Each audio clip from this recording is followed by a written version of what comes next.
His brain has turned to oatmeal. His brain, Donald Trump's brain, is kind of like this mushy oatmeal thin soup, inside of which are these very sharp barbs, like little razor blades hidden inside of oatmeal. And I am going to show you the evidence of that. And yes, my friend, this is the Trump who stole Christmas. And I'm going to talk about how we can get it back. Let's fucking go. Okay. Whoa. So Donald Trump has been making the rounds, trying to do some kind of victory lap on his first 100 days in office, which are the most disgraceful of any presidential administration of any time. He has set this country back. He has blown up our democracy. And my friends, as George Conway always says, yes, it will get worse. He has no bottom. So let's listen to his press conference that he had in front of a variety of business leaders. And here he is not naming the chair of the Fed, but criticizing Jerome Powell nevertheless. And here is the stupidest thing you can imagine. Let's play it. Rates are actually down slightly, even though I have a guy in the Fed that I'm not a huge fan of, but that's all right. These are minor details. Don't tell him I said that, please. As the cameras rock and roll back there. No, he should reduce interest rates. I think I understand interest a lot better than him because I've had to really use interest rates. But what? He thinks he understands monetary policy better than Jerome Powell. And his reason? Not because of any kind of education he may have had, not because, I don't know, he spent maybe a summer on a trading desk somewhere. No. Okay. Why? I'll bite. Why would he understand interest rates better than Jerome Powell, chairman of the Federal Reserve, who's held that position since 2018? Why in the world?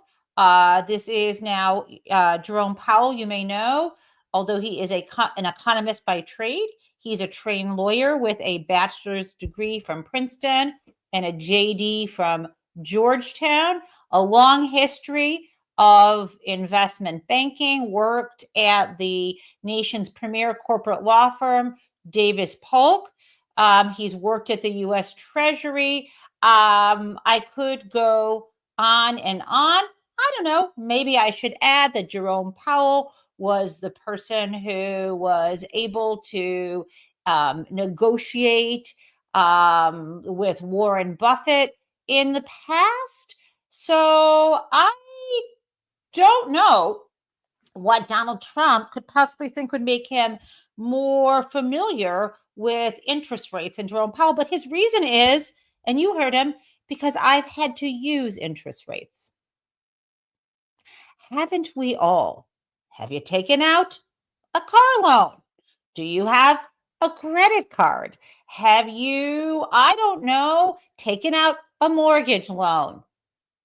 Borrowed money in any other capacity? Every fucking one of us. I don't know, student loans. I got to tell you, all of us have had to use interest rates, my friends. Okay, so it starts out that way. But the arrogance and the mush, and he may have realized that he was off. And so it gets weird.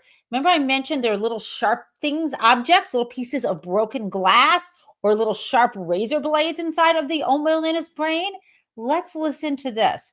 He is having, not only does he not realize what an idiot he is when his words come out of his mouth, right? And not only is he indifferent to lies, something he's always been like, but it's gotten worse because whatever filter he may have had before, whatever small, thin filter is utterly gone. And he is having overt fantasies about killing people. Let's listen. Express my tremendous appreciation to the business leaders here. You are really an amazing group. This is a who's who. I don't want to say, there's an expression if something ever went off, the entire industry would be wiped out, but I won't say that. I want to think very positively, and that could never happen here, could it? But I want to congratulate you all on your incredible success and accomplishments. You've been amazing. You're the biggest and the best. So I'd like to introduce some of you, President and CEO. Okay. I actually want to bring that to the stage and show you what we're looking at here. He required people to assemble before him. In the very front, you may see he has his cabinet secretaries, but he also has business leaders as well surrounding him. And he has their products on fucking display like he is hawking Trump steaks. But the first thing he says to them, his first thought is that the room would blow up and they would all die. Yeah, the whole industry, not thinking somehow he would survive that blast. There is something truly wrong with that man. But it gets better. Let's talk about this. Donald Trump doesn't care about us, and he made it abundantly clear yesterday when he kind of shrugged off the idea that due to his stupid, unjustifiable, intractable stubbornness around these global tariffs, a move that we've already discussed is filled with anger and misunderstanding at other countries due to trade imbalances, which actually benefit us. Also, he has weakened the US dollar. These are all abstract things. But yesterday, Donald Trump stole Christmas. My friends, what did he do? And this is a photo of him. I know it's scribbled out, but this was literally how low energy he was. Take a look at his face in this photo. His eyes are drooping. His mouth is barely open. He's got those caterpillars above his eyes that stand in for eyebrows, and his shoulders are hunched in his ill-fitting, very expensive blue Italian suit. And in all fairness, you can see that this pin is on his right side. I did a flip of this photo just so I could fit it in. Normally, that would have been on his left. What is he looking at? What have I placed in this shot? It is none other than Chuck Jones' rendition of The Grinch. Yes, The Grinch Who Stole Christmas. This is what I'm showing you here is a screenshot from the very first Grinch Who Stole Christmas film. It came out in 1966 in December. My friends, we are getting close to a 60th anniversary. This is half a century old, and it is the best. And why am I saying Donald Trump is stealing Christmas? Let me show you what he has said, and then we're going to talk about it. Okay, this literally is what he said in the White House. Okay, yesterday. Before, they're having tremendous difficulty because their factories are not doing business. Hold on, let me start with this. He was asked a question about China and our trade war with China. And as you know, on the show, we have talked about how shelves are going to be empty very soon. I'm seeing the numbers now that we're going to see. Maybe the magic date is by shelves next week, but by, maybe May 15th, by mid-May, this is going to really hit our trucking industry hard, our warehouses hard, and so on. Now, and this isn't good. And so he's asked about China, right? And about the decrease in container ships coming from China and what is going on here. So that is the context. Let me put that up again for you, and I will not interrupt. Before, they're having tremendous difficulty because their factories are not doing business. They made $1 trillion with Biden, $1 trillion, even $1.1 trillion with Biden selling us stuff. Much of it we don't need. Somebody said, the shelves are going to be open. Well, maybe the children will have $2 instead of $30, you know? And maybe the $2 will cost a couple of bucks more than they would normally. But we're not talking about something that we have to go out of our way. They have ships that are loaded up with stuff, much of which, not all of it, but much of which we don't need. What? Now, a couple things.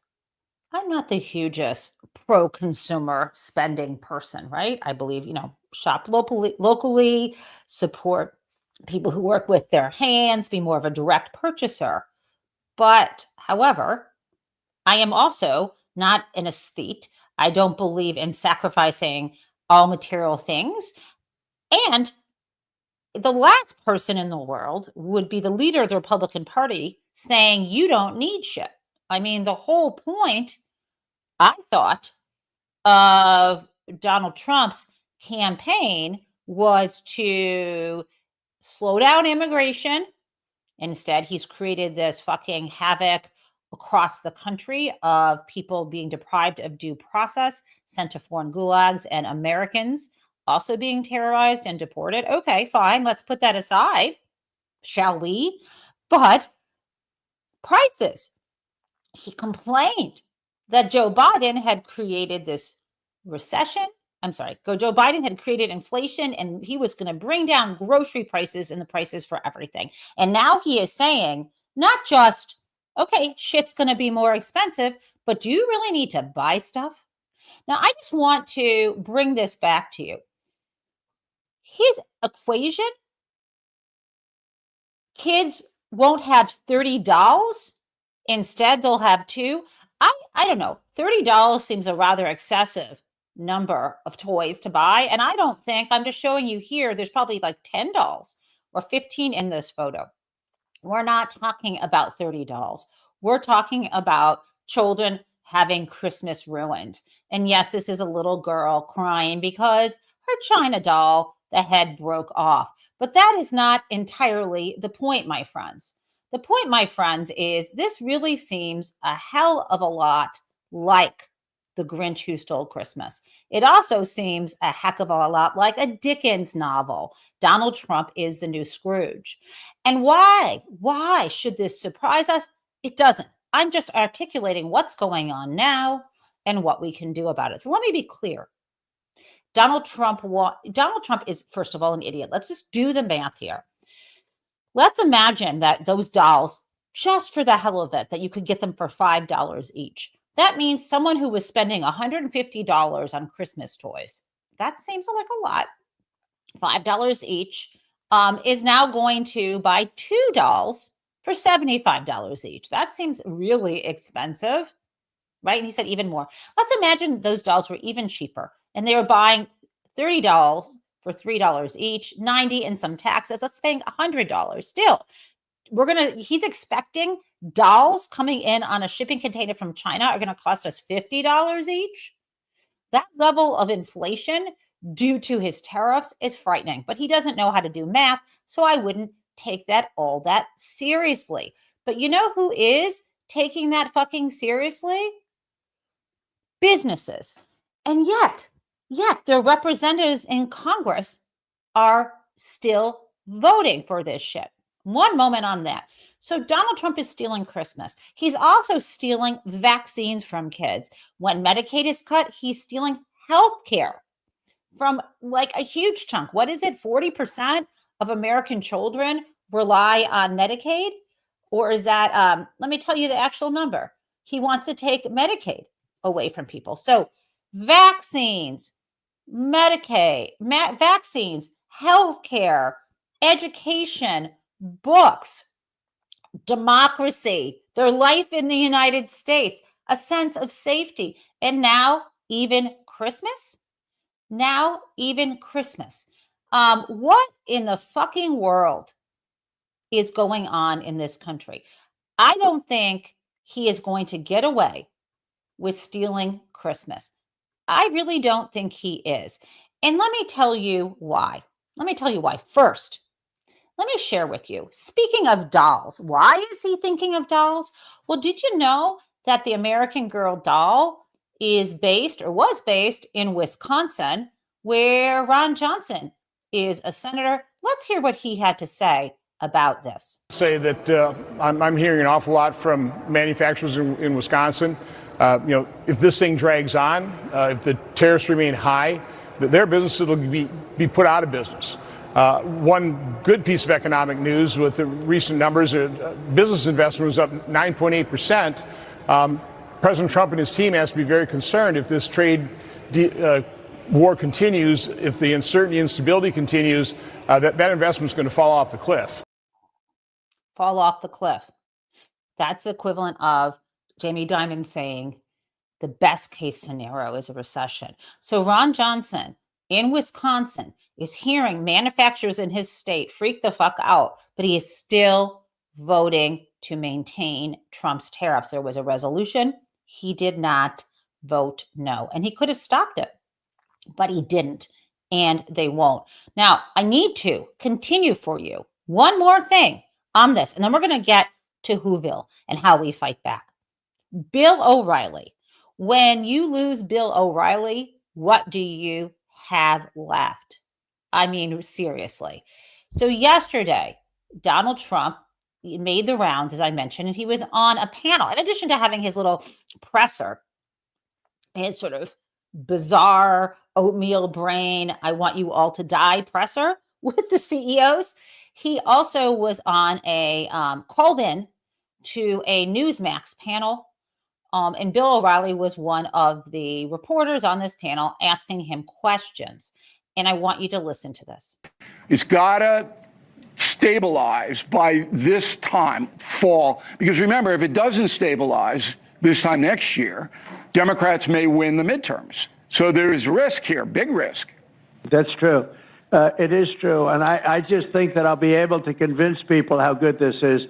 This is what other countries have done to us. We've been the laughing stock. Hold on. I am going to be able to convince people that this is good for them. He's going to be able to convince people that it's good for them that their children are dying of measles, that it's good for them that they can't afford to buy the products that they need. He's going to be able to convince people that watching their neighbors be dragged away or having their homes accidentally raided is good for them. Why? Why? Because it's all about his stupid vendetta. Let's continue. Done to us. We've been the laughing stock and the whipping post. We've been ripped off by every country practically in the world. It's all a zero-sum game for him. It's all about him being laughed at. He is the laughing stock, and he actually belongs in a laughing stock, if you know what that is. But guys, one more thing before we deal with the response. He's still on the phone, right, at that Newsmax event, that Newsmax panel. And it's hard to even set this up for you. But Stephen Smith, he is a TV personality. He's an analyst for ESPN. He is on the same stage with Bill O'Reilly.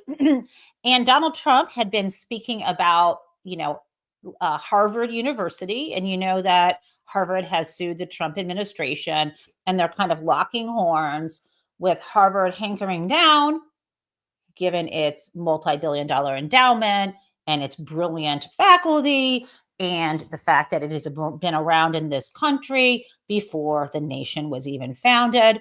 Harvard is hunkering down for the fight, and Donald Trump hates them. So Stephen Smith is asking him what's going on with Harvard, and you're not going to believe this response. Let's play it. Mr. President, thank you for your time. It's interesting that you brought up Harvard, because when people think about Harvard, what they're basically talking about is they're asking, what do you say to those who view your actions as an attack on academic freedom rather than a defense of fairness? What do you say to that? Well, I say this. Let me be clear. He just said rather an attack on academic freedom rather than a defense of fairness. Okay, let's hear what Donald Trump's response is. Well, I say this. We had riots in Harlem, in Harlem, and frankly, If you look at what's gone on, and people from Harlem went up and they protested, Stephen, and they protested very strongly against Harvard. They happened to be on my side. Okay. Do you see Stephen Smith's face here? He's trying to keep a straight face. Let me jump right in here. Stephen Smith asked about Harvard. Donald Trump is answering a question about Harlem. Why? Let's keep listening. You're not going to fucking believe it. You know, I got a very high black vote. You know that. Very, very high black vote. It was a very great compliment to me. I did criminal justice reform. I did opportunity zones for one of the greatest economic deals ever for the black and Hispanic community. I got tremendous. They agree with what I'm doing with respect to Harvard. Harvard gets 4 or 5. Okay. What the hell? This is insane. It's hard to know what happened here. Stephen Smith, a black man, ESPN reporter, asks him about Harvard University. And then Donald Trump starts talking about how he has very strong support among black voters. But this is the oatmeal brain thing. How in the world does it have anything to do? And I mentioned Stephen's race in the context of what Donald Trump did. But Stephen asked about Harvard. He talked about academic freedom. And Donald Trump, maybe he needs a hearing aid, started talking about Harlem. And I wonder if somebody in the room with him was writing a note saying, he's asking about Harvard, not Harlem. So Donald is weaving and bobbing his way from protests and riots in Harlem. I'm not sure what riots there were in Harlem that he's referring to, getting back around to the black vote, and then saying something about Harvard. It's really astonishing.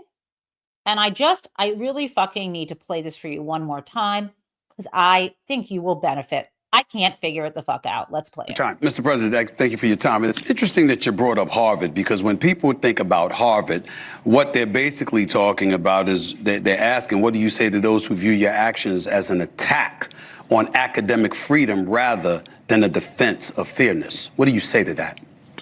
Well, I say this: we had riots in Harlem, in Harlem, and frankly, if you look at what's gone on, and people from Harlem went up and they protested, Stephen, and they protested very strongly against Harvard. They happened to be on my side. You know, I got a very high black vote. You know that. Very, very high black vote. It was a very great compliment to me. I did criminal justice reform. I did opportunity zones for one of the greatest economic deals ever for the black and Hispanic community. I got tremendous. They agree with what I'm doing with respect to Harvard. Harvard gets 4 or 5. That, how he has learned, Stephen Smith is just staring there as his soul leaves his body. And he is trying to be charitable, I think, if that is the best way I can put it, to try to understand what just happened. What was that question? So how in the world did that happen? I don't know. Ask oatmeal brain. Now,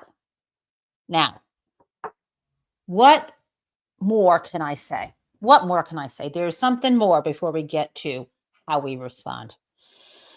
Yesterday, in the House Judiciary Committee, the committee was going over the legislation that has to deal with funding ICE, Immigration and Customs Enforcement. And this legislation was going through, and there was an effort. Ted Lieu introduced an amendment to it before the committee voted on it. So this is not law or anything like that, but this is before the committee voted on it. And what happened here was that this amendment was designed to force the Republicans on the committee to face something. And I don't have the language of it, and it hasn't circulated because this was an amendment made live. So it's not, I haven't seen it yet posted to any official websites. We're going to hear Ted Lieu talk about it. This amendment was basically saying that no, they wanted the Republicans to agree to the following: no ICE funding will go toward deporting Americans, citizens. That was all they wanted to add. And the Republicans would not support it. Instead, they passed legislation knowing that the administration would continue to use it that way. Not pass legislation, passed a bill through the committee. Let's listen to Ted Lieu's explanation of what went down. The fact that Democrats and my colleague, Representative Pramila Jayapal, feel the need to even introduce an amendment that says ICE cannot deport U.S. citizens is batshit crazy. This should not even be a discussion. It is not even a question. U.S. citizens cannot be deported by ICE. It's the law, it's the Constitution. I will be astounded if Republicans vote no on this. Well, guess what they did? Let's listen to Reps Jasmine Crockett of Texas and Eric Swalwell of California, also from which Ted Lieu hails, about what went down. What they just voted for. I want y'all to take a guess. Okay, y'all probably not gonna guess it because it don't make sense. But if you think of the most ridiculous thing that they could do, okay, I know that that's really hard too because everything that they do is quite ridiculous. But literally, they just voted. They being the other ones, not us, because we were all on the right side of history. They just voted to give Trump the ability, legally, to give him the ability to deport U.S. citizens. That is what they voted for. A bunch of elected U.S. representatives. That is how they voted. Am I telling a lie, Eric, or no? No, I got my shot here. Mouthful. No, I'm stunned. I'm not. But I'm glad that you... Oh, okay. Eric been here longer than me, but like... So what we said was, we even said, you know what? Many of us will not offer any more amendments tonight. We won't vote for the overall bill. But if you agree to this, we'll drop any other amendments. We'll take the win that this would be in the bill, that you would agree U.S. citizens can't be deported. They voted to allow Donald Trump to deport U.S. citizens. And they did it during the week that we learned that a 4-year-old little girl fighting cancer, a U.S. citizen, has been deported, separated from her U.S. citizen father and her cancer treatment. So, yeah, it's kind of shocking. Well, he's shocked. Y'all, listen now. I came in with nothing but fools. So he been here longer, so maybe he still has a little bit of shock in his life, but I don't personally. Because the fact is, we used to live in a world in which where we saw the news about that baby that got deported, the baby with cancer, because supposedly he the man that's all about the children with cancer, right? Like, that's why he made sure one of his guests was at the State of the Union was a child with cancer. So surely, even though they're cutting cancer funding, but like, it is a U.S. citizen. Like, there honestly isn't even this real thing of like deporting a U.S. citizen. As far as I'm concerned, you randomly kidnapping folk and you throwing them out of the country against their civil rights, against their constitutional rights. And frankly, how would they feel if some other country decided that they were going to just start throwing people randomly in our country? Whew. I mean, I love the two of them together. My God. Some of my favorites right there. Saying it like it is. This is horrific. You heard them. A 4-year-old girl with cancer thrown out of this country. She is a U.S. citizen. And even though, Stephen Miller is claiming her mother chose that, her mother didn't choose that. They didn't give the father an opportunity to keep her here in this country. They sent her away without her medication. That is a death sentence for an American citizen. And I won't say where is the outrage, because there is outrage. We are outraged. And so I want to say, what can we do? And I thought to myself, since Donald Trump is literally stealing Christmas, this is true. He is stealing Christmas, and we know how. What do we do when someone does that? Well, we have the answer.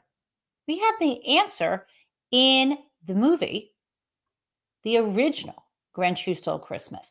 And I am going to share with you the last scene in that film so you can know what we can do. Let's play it. Here we go, guys. Okay. What is that? That's collective action. The people in Whoville gathered together collectively, and they empowered the youth of Whoville. Little Wendy Lou Who, right? Wendy Lou Who leading the fucking charge. And so what does that bring me to? My friends, it is time today for the May Day protests. Yes, you know what I'm talking about. It's 5051, and I'm going to share that screen for you. We can joyfully find and participate today in our communities, or go farther away than your communities for these protests. They're going to be fabulous today. We are going to join together. Not only is it this May Day protest, but it's Law Day. A lot of people who are admitted for the practice of law. For example, I'm admitted in New York and Massachusetts, and will soon be in Michigan when I wave in there, that we are saying our oaths again, the oaths that we made to uphold the Constitution. And I'm going to drop this in the chat. I bet my mods have done this already. And we can find, there you go. You go here and you find you find your own protest. And the deal is, my friends, we can only do this if we do this together. And I'm a little more hopeful too. Yes, I do see that this is urgent, but I also see that the more we speak out and gather, when the shelves start to be empty, as people are actually seeing online, because even though Amazon may not be saying how much the tariff is costing, other specific vendors who operate on Amazon and other places, I just saw some bespoke men's clothing where people, including Jamel Bowie on Twitter, say, they can get a really nice custom man suit. They look really nice, fully loaded. They used to be able to get it for under $500, and that would be something, to wear. It seems expensive, but men don't wear that many suits. It's actually kind of nice, and that would be something he could wear and look sharp throughout the season. Now, when you look online at what that will cost, that is now costing over $1,000, right? People are starting to see, and people are going to join our rallies. So if you show up today, pretty soon your neighbors are going to start showing up. We together can stop this man. And that is why I want to get to something, which is what we could have had. Kamala Harris broke her silence yesterday, and she was out there addressing the public. And I want to share with you, before that event, she spoke with Kenny, one of my favorite YouTubers. You may remember him from the days of YouTubers and TikTokers, I should say, more TikTok, from the days of the Harris campaign. Let's listen to their one-on-one before I share with you some of Harris's speech. Madam Vice President. I am well, my dear. I am well. Thank you for asking. So, how are you in this moment maintaining your Black joy? Listen, I feel very blessed. I have an incredible husband who is here right now. Hey, Doug. And an incredible circle of friends who are family. And I think it's just important to be with, those people who love you and care about you and get you. Have you learned the boots on the ground dance yet? I have not. You know what? I know. Will you teach me? I will. Okay, I'm serious. We can do it together. You serious? I'm very serious. Okay, we will get this after that. All right, sway. 1, 2, 1, 2, 1, 2, 1, 2. Now cross. All right, there we go.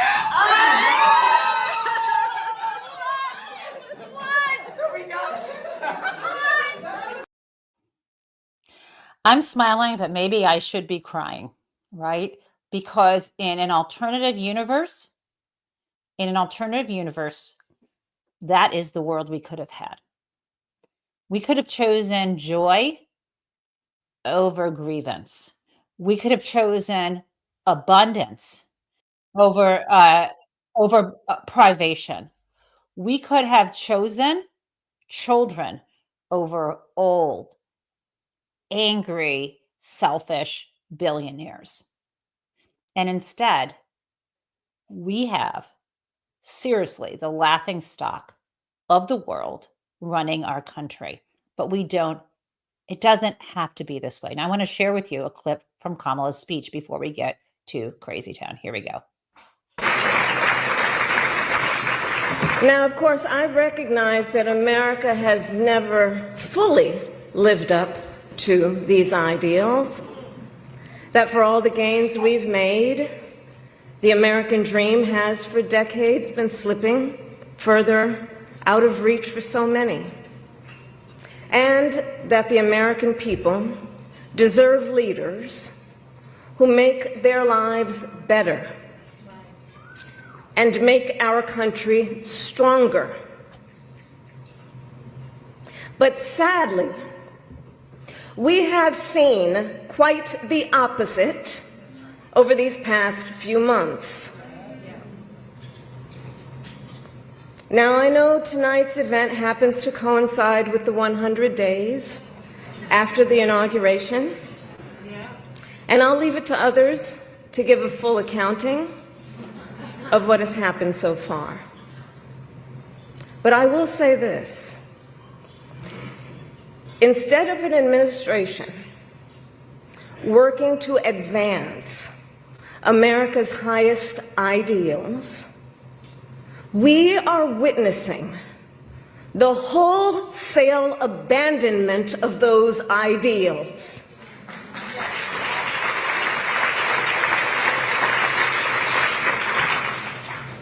And what we are also seeing in these last 14 weeks is Americans using their voice and showing their courage. We all know. Okay, one more clip from Kamala. She's going to make you happy and get you motivated to get out there in the streets. Let's play it. Oops, sorry. Gotta do that. Okay, here we go. More Kamala. We all know President Trump and his administration and their allies are counting on the notion that fear can be contagious. They are counting on the notion that if they make some people afraid, it will have a chilling effect on others. But what they're overlooking, what they have overlooked, is that fear is not the only thing that's contagious. That's right. Courage is contagious.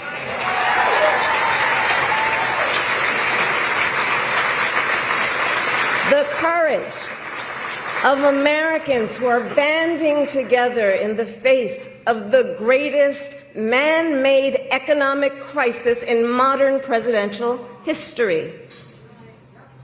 Americans across the political spectrum who are declaring that the president's reckless tariffs hurt workers and families by raising the cost of everyday essentials, devastate the retirement accounts that people spent a lifetime paying into, and paralyze American businesses, large and small, forcing them to lay off people, to stop hiring or pause investment decisions. The courage of Americans we are seeing who are rallying at Social Security offices to protect their hard-earned benefits. Of Americans who are speaking out to say, it is not okay to violate court orders. Not okay. Saying it is not okay to detain and disappear American citizens or anyone without due process. Okay, that is the voice of reason. So today, my friends, when you go out there and you are protesting, please, please take photos. And I am going to share later today when the show, not in the live chat, but below when this show is posted, I'm going to share a form where you can upload your photos so I can share them on the show tomorrow. And I also want to let you know that in the chat, I have put this link, and you can see it right here. It is a link, and I'll also post it below the show, to a place where you can get the Fuck Fascism posters. And I will also be sharing those in a photo in later today on the YouTube site, where it's sort of kind of like a social media area where you can put posts. Please look there for that poster. And I want to thank you all. Now, let us get to Crazy Town. It's a good one.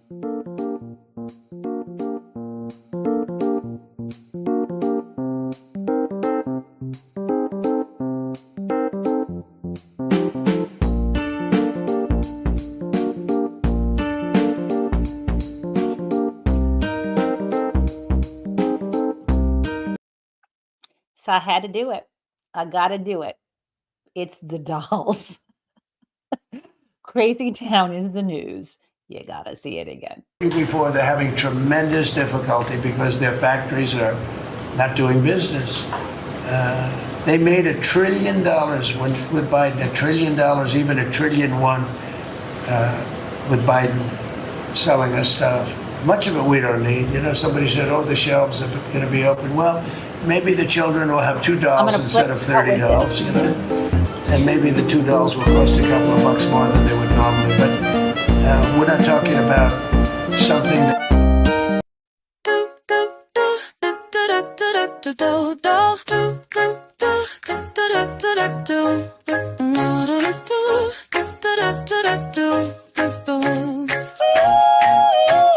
Hello, prison mates. It's the Gen Taub show. Well, how come everyone? Let's learn about what is happening in politics yesterday and today. There is hope, and we are together in this democracy we work for. And again, welcome to the Gen Taub show.